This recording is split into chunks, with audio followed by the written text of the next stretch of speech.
Hello good people, I'm going to talk about molecular polarity. It is not the same as bond polarity. Molecular polarity depends on the individual bond polarities within a molecule, but it also depends on the overall shape of a molecule. Let me deal with the easier examples first. In the case of diatomic molecules, molecular polarity will be the same as the bond polarity. In case of hydrogen fluoride, I could draw a bond dipole arrow like so. The head is pointing towards the partially negative fluorine, while the tail is at the partially positive hydrogen. A similar arrow could be drawn for carbon monoxide.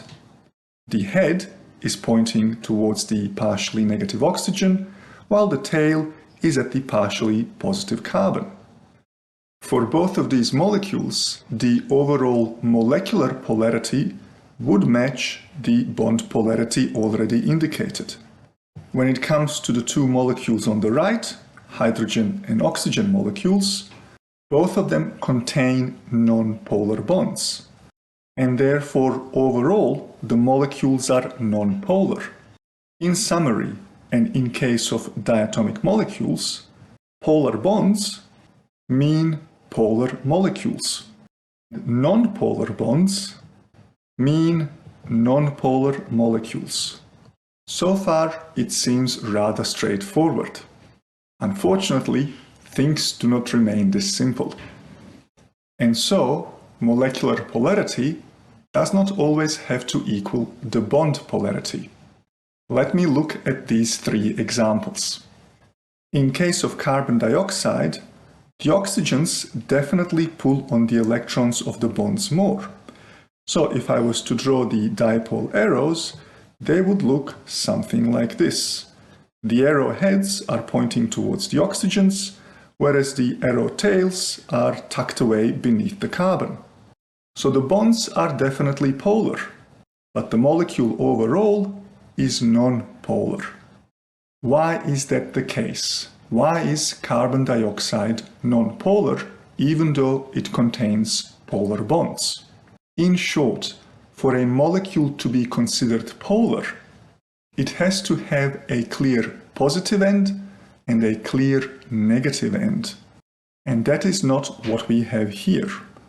Let me draw in the partial charges. Both ends or both poles of this molecule are partially negative. We have a similar scenario when it comes to boron trifluoride. Fluorine is definitely more electronegative than boron, and it will be pulling on the electrons more. And so, the bond dipole arrows would look something like this. The arrowheads pointing towards the fluorine. And if I draw in the partial charges, I can see that the molecule overall does not have a clearly negative end and a clearly positive end. A similar story will be told by carbon tetrachloride. Chlorine is definitely the more electronegative atom, and therefore it will pull on the electrons of the bonds more. This means that when I draw in the bond polarity arrows, the arrowheads will be pointing towards the chlorine, towards the partially negative charge. Let me draw those in.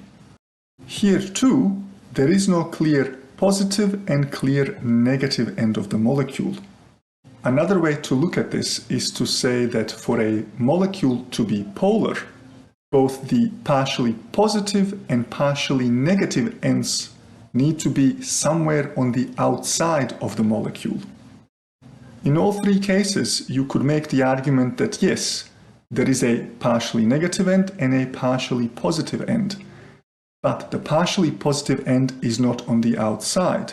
In each case, it is in the middle of the molecule, and so we cannot reach it.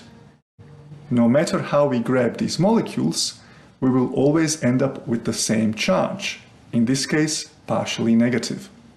And so, in these three cases, although we have polar bonds, the molecules are overall non-polar.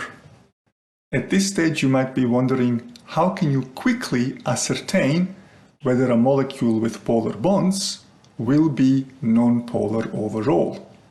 Well, it turns out that linear, planar, and tetrahedral molecules that contain identical bonds will be nonpolar molecules overall. That is all for now, and I will see you on the flip side.